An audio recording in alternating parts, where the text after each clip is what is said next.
अस्सलाम वालेकुम फ्रेंड्स, कैसे हैं आप सब? उम्मीद करती हूँ कि सब ठीक होंगे। तो आज जो जॉब्स हैं वो हैं जी रेस्क्यू 1122 के हवाले से। काफ़ी ज़्यादा यहाँ पे पोस्ट जो हैं वो शेयर की गई हैं और बहुत आसान सी इनकी रिक्वायरमेंट है। एज़ सच कोई ख़ास चीज़ इन्होंने डिमांड नहीं की हुई। आपकी फ़ील्ड के लिहाज से ही आपको जो है वो अप्लाई आप कर सकते हैं, ठीक है? और बहुत सारी ये इसमें जो है वो सीट्स हैं और डिफरेंट सिटीज़ के लिहाज से हैं। अप्लाई का मेथड भी बहुत आसान है और चलते हैं पहले अपनी पोस्ट की तरफ कि ये कौन कौन सी पोस्ट हैं, ठीक है। सबसे पहले है जिसमें फ़िज़िकल इंस्ट्रक्टर की है, जो कि 12वें ग्रेड की जॉब है और ये टोटल 3 पोस्ट हैं। इसमें जो रिक्वायरमेंट है वो जी इंटरमीडिएट आपका होना चाहिए, DAE डिप्लोमा आपका होना चाहिए या फिर with instructor certificate from a recognised institution. ये किसी भी रिकॉग्नाइज्ड इंस्टीट्यूशन से या तो आपका DAE का डिप्लोमा हो या इंटरमीडिएट आपने किया हो, या फिर सर्टिफाइड आर्म्ड फोर्सेस इंस्ट्रक्टर, या फिर जो है वो आपके पास सर्टिफिकेशन होने चाहिए किसी भी आर्म्ड फोर्सेस से। फिर उसके बाद PMA या फिर ASMW या फिर PT ड्रिल इंस्ट्रक्टर का डिप्लोमा आपके पास होना चाहिए। प्रेफर्ड एज जो इसके लिए है वो 30 से 48 ईयर्स के जो लोग हैं वो अप्लाई कर सकते हैं। नेक्स्ट आ जाता है जी drill and physical instructor. Total post, ये भी जो ग्रेड है वो हमारे पास 12वें ग्रेड की है और नंबर ऑफ पोस्ट हमारे पास एक ही है, ठीक है। इसके लिए भी सेम उसी तरह से रिक्वायरमेंट है जो हमने ऊपर वाली में देखी है, लेकिन इसमें एज का क्राइटेरिया जो है वो थोड़ा सा डिफरेंट है। ये 22 से लेके 45 ईयर्स तक जो है वो एज के लोग अप्लाई कर सकते हैं। उसके बाद ऑटो टेक्नीशियन है, ये भी 12वें ग्रेड की जॉब है। नंबर ऑफ पोस्ट जो है वो हमारे पास एक ही है। अब इसमें जो रिक्वायरमेंट है वो है G diploma of associate engineering, यानी इंजीनियरिंग के अंदर आपका जो है वो डिप्लोमा होना चाहिए, जिसे ऑटो इलेक्ट्रिकल डिप्लोमा भी कहते हैं। 2 साल का इसमें जो है वो एक्सपीरियंस मांगा हुआ है। एज की जो रिक्वायरमेंट है वो 20 से लेके 30 ईयर्स के जो लोग हैं वो अप्लाई कर सकते हैं। नेक्स्ट जो है वो है जी कंप्यूटर IT टेक्नीशियन आ जाता है, ठीक है। 12वें ग्रेड की जॉब है। जो इसके लिए पोस्ट की तादाद है वो 2 हैं। DAE इन कंप्यूटर हार्डवेयर और relevant experience, preferred age 20 to 40, यानी ये आपका जो है DAE एक डिप्लोमा इनको चाहिए, ठीक है, जो कि IT से रिलेटेड होता है, कंप्यूटर टेक्नीशियन से रिलेटेड है, ठीक है। और इसमें जो एज उनकी प्रेफरेंस में है वो 20 से 40 ईयर्स की है। उसके बाद आ जाता है PA या स्टीनोग्राफर की जॉब है। 12वें ग्रेड की है। पोस्ट एक ही है, लेकिन इसमें जो रिक्वायरमेंट है वो ग्रेजुएशन है। MS ऑफिस का आपको हाउ नाउ होनी चाहिए, ठीक है, या फिर आपकी BCS जो है वो सेकेंड डिवीजन में होनी चाहिए। और ऑटो टाइपिंग स्पीड जो है वो 40 वर्ड्स पर मिनट आपकी जो है ना वो ग्रिप में होने चाहिए on computer, and proficiency in shorthand. Age की जो रिक्वायरमेंट है वो 22 से 40 ईयर्स की है। उसके बाद ऑडियो या फिर वीडियो ऑपरेटर की इनको ज़रूरत है। 11वें ग्रेड की जॉब है। 2 ये वैकेंसीज हैं, ठीक है। इसमें डिप्लोमा ऑफ एसोसिएट इंजीनियरिंग आ जाता है या फिर टेक्निकल डिप्लोमा हो विद रेलिवेंट एक्सपीरियंस, यानी एक्सपीरियंस आपका इस फील्ड में होना चाहिए। 20 से 35 ईयर्स की एज रिक्वायरमेंट है। उसके बाद इलेक्ट्रिकल टेक्नीशियन आ जाता है, ठीक है जी। इसकी भी जो ग्रेड है वो 11वां ग्रेड है। 2 पोस्ट हैं इसकी, diploma of associate engineering, same उसी तरह से जो ऊपर वाली पोस्ट में रिक्वायरमेंट थी। एज का क्राइटेरिया इसमें भी 20 से 35 है।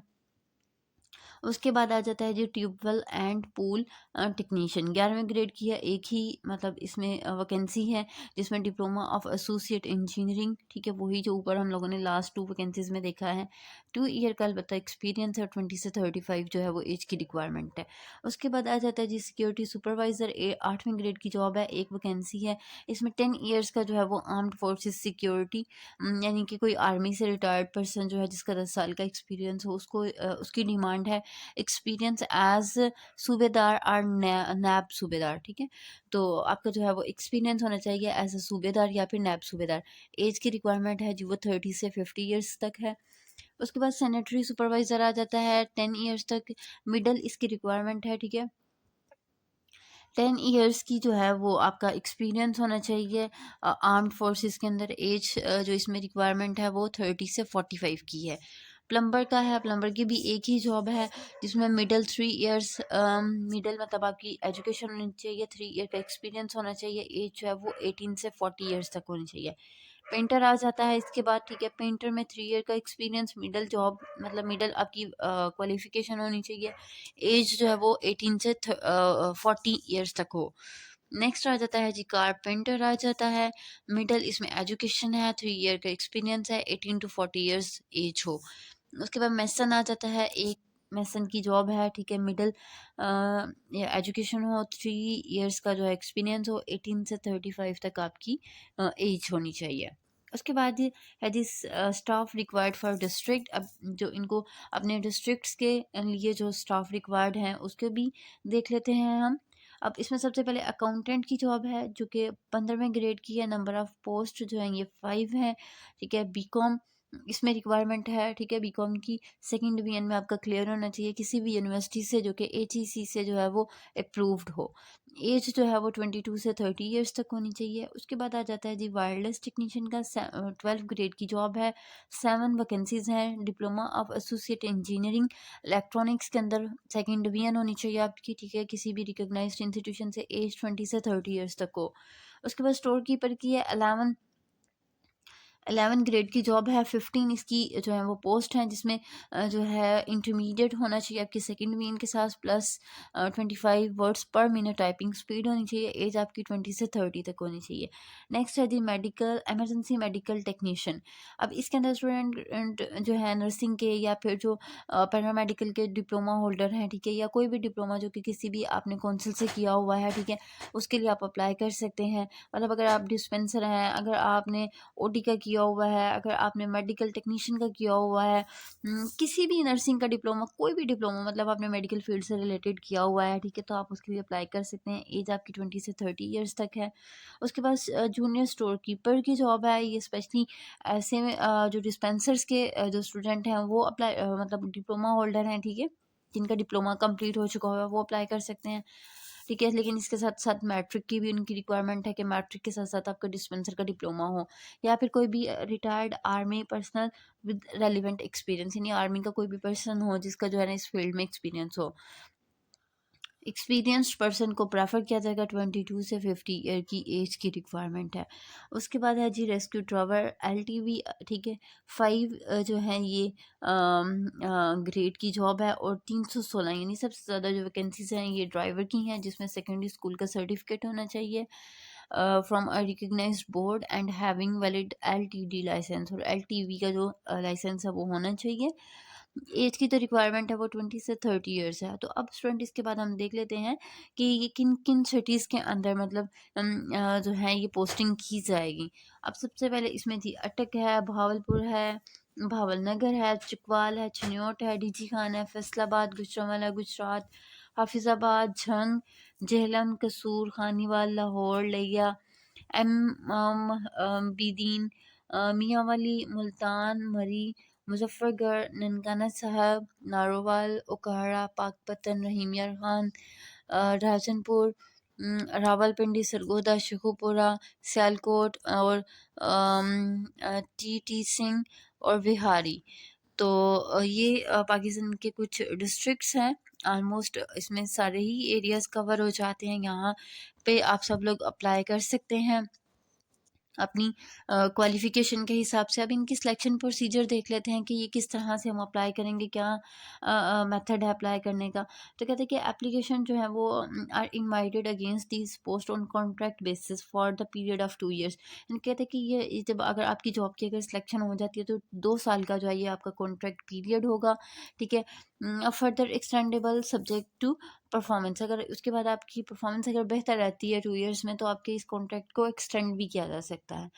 Apply online on central testing service CTS website rwww.ctspak.com, our link available at ESTD website www.rescue.gov.pk, latest by 27/1 or 1/2025, and send application form by post to central testing service. अब यहाँ पे ये apply का method बता रहा है कि आपने इसमें ऑनलाइन अप्लाई करना है, ठीक है, CTS की वेबसाइट पे या फिर ESTD की वेबसाइट पे 27 जैन से पहले पहले, ठीक है। और उसके बाद आपने डॉक्यूमेंट्स को पोस्ट भी करना है, ठीक है, सेंट्रल टेस्टिंग सर्विस को। उसके बाद कहते हैं कि only complete field application fulfilling the complete criteria shall be accepted. तो आपका जो फॉर्म है वो कम्प्लीटली फिल होना चाहिए। इनकम्प्लीट फॉर्म को रिजेक्ट कर दिया जाएगा। Any communication shall be made through the CTS and ESTD website. तो कहते हैं कि कोई भी जो है कि अगर आप कोई भी कम्युनिकेशन करना चाहते हैं तो CTS या EST वेबसाइट के थ्रू जो है वो कर सकते हैं। Written and psychological test, physical test and skill test shall be held at designated places. और उसके बाद कहते हैं कि जो भी टेस्ट होंगे जिसमें आपका रिटन टेस्ट भी हो सकता है, साइकोलॉजिकल टेस्ट और फिजिकल टेस्ट या कोई भी स्किल से रिलेटेड टेस्ट है जी, डेजिग्नेटेड प्लेसेस हैं, ठीक है, वो वहाँ पे आपको बता देंगे। जैसे ये सिटीज़ के बारे में जिन जो डिस्ट्रिक्ट्स आपने यहाँ पे देखे हैं, ठीक है, तो इन एरियाज़ में जो है आपके टेस्ट वगैरह कंडक्ट किए जाएंगे। उसके बाद कहता है कि list of qualifying candidate shall be displayed on CTS and EST website after each process. यानी कि जो भी सिलेक्शन जो स्टूडेंट क्वालिफाई कर जाएंगे उनकी जो रिजल्ट की जो लिस्ट है वो डिस्प्ले कर दी जाएगी CTS या फिर ESTD वेबसाइट के ऊपर।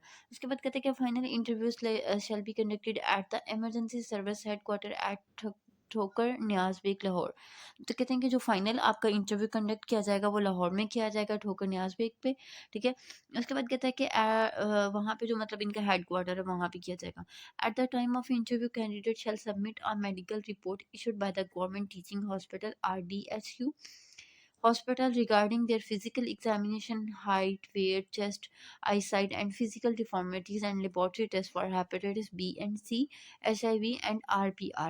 अब कह रहे हैं कि मतलब जब आपका इंटरव्यू होगा, ठीक है, उस वक्त आपको जो है अपने मेडिकल टेस्ट जो है, जो मेडिकल रिपोर्ट है, जो कि किसी भी गवर्नमेंट हॉस्पिटल या DHQ हॉस्पिटल से आपकी होनी चाहिए, जिसमें आपका फिजिकल एग्जामिनेशन, जिसमें आपकी हाइट, वेट, चेस्ट, आई साइड या फिजिकल डिफॉर्मिटीज़ या लैब के टेस्ट जो हैं, ठीक है, हेपेटाइटिस BC, HIV और RPR का, ठीक है, ये आपने जो है ज़रूर साथ में लेके जाना है।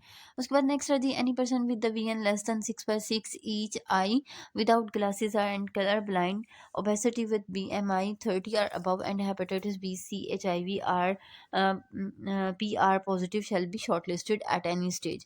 कहता है कि ऐसे लोग जिनकी आई साइट जो है 6/6 से कम है, ठीक है, या फिर कलर ब्लाइंड है या ओबेसिटी है या फिर जिनका BMI 30 से ज़्यादा है, हेपेटाइटिस B, C या HIV या RPR पॉजिटिव आ जाते हैं, तो उनको किसी भी टाइम पे जो है ना वो मतलब शॉर्ट लिस्ट कर दिया जाएगा।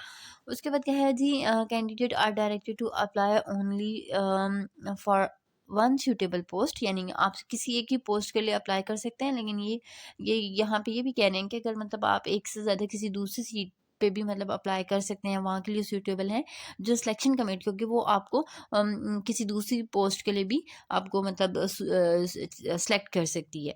उसके बाद है जी, नो रिलैक्सेशन इन एज और क्वालिफिकेशन, यानी कि कहता है कि किसी भी किस्म की ना तो रिलैक्सेशन दी जाएगी एज के अंदर और ना ही क्वालिफिकेशन के अंदर। However, the employee of emergency service department shall be given 5-year age relaxation in upper age limit only for administrative post. लेकिन कहता है कि एडमिनिस्ट्रेटिव जो पोस्ट होंगी उसमें 5 ईयर की आपको जो है ना रिलैक्सेशन दे दी जाएगी। Preference will be given to the candidate with the height more than 5.6 and whereas the minimum chest size will be 33 inches. तो कहता है कि जो ऐसे कैंडिडेट जिनकी हाइट है वो तो 5.6 से ज़्यादा हो या फिर जिनकी चेस्ट जो है मिनिमम 33 तक हो, तो ऐसे कैंडिडेट को प्रेफरेंस दी जाएगी। Local resident as per CNSA will be preference. तो जो लोकल रेजिडेंट है, यानी जो जिस डिस्ट्रिक्ट के होंगे, एरिया के होंगे, उनको ज़्यादा प्रेफरेंस दी जाएगी। 5% इसमें कोटा है जी मिनॉरिटीज़ के लिए और 15% जो है वो फीमेल के लिए है, ठीक है, और शीमेल कैन आल्सो अप्लाई। इसके बाद कहते हैं कि in case of large number of applicant only application with preferred और enhanced criteria shall be considered. तो कहते हैं कि अगर मतलब एप्लीकेशन अगर उनके पास बहुत ज़्यादा आ जाती है तो उस कंडीशन में वो ऐसे स्टूडेंट जो कि सूटेबल हैं इस जॉब के लिए, उन्हीं को सेलेक्ट किया जाएगा। Candidate have to justify their eligibility as per advertised criteria as all the documents are accepted provisionally and offer of appointment is subjected to the verification of the documents, policies verification, successful completion of the training and clearance by the medical board constituted by the government of the Punjab। इसके बाद ये कह रहे हैं कि आपके जो है ना जो आपके डॉक्यूमेंट्स हैं, ठीक है, जो रिक्वायरमेंट है उसके हिसाब से पूरे होने चाहिए, आपके डॉक्यूमेंट की वेरिफिकेशन जो है वो होनी चाहिए, और इसके बाद जो है वो आपको जो है गवर्नमेंट ऑफ पंजाब से आपको जो है वो मेडिकल बोर्ड जो है उससे क्लियरेंस मिलने के बाद आपको जो है वो सिलेक्ट किया जाएगा। उसके बाद कहता है कि क्या वार्निंग यहाँ पे दी हुई है जी, उन्होंने बताया हुआ है कि जो ये ऑर्गेनाइजेशन है ये किसी भी टाइम पे जो है आपका जो कॉन्ट्रैक्ट है उसको कैंसिल कर सकती है, ठीक है, और if any candidate has any complaint at any stage of recruitment he और she may contact CTS recruitment complaint redressal cell by emailing to cts at query at ctspak.com or by calling or messaging helping number given below. तो कहते हैं कि अगर आपकी कोई भी complain है किसी भी स्टेज पे है तो आप हमें ईमेल भी कर सकते हैं, जो कि उन्होंने बताया हुआ है, या फिर जो है वो आपके इनके इमरजेंसी नंबर पे कांटेक्ट कर सकते हैं। जैसे यहाँ पे नीचे एक व्हाट्सएप का नंबर दिया हुआ है और पिक्सल का नंबर दिया हुआ है, एड्रेस भी यहाँ पे इनका मेंशन है, और इसके अलावा यहाँ पे लास्ट डेट मेंशन है जी अप्लाई करने की, वो है जी 27 फर्स्ट जैन 2025। तो उम्मीद करती हूँ कि ये जॉब आपके लिए फ़ायदेमंद होगी, इसको बाकियों के साथ भी शेयर कीजिएगा। अपनी दुआओं में याद रखिएगा, किसी भी किस्म का क्वेश्चन हो आप मेरे से पूछ सकते हैं। अल्लाह हाफ़िज़।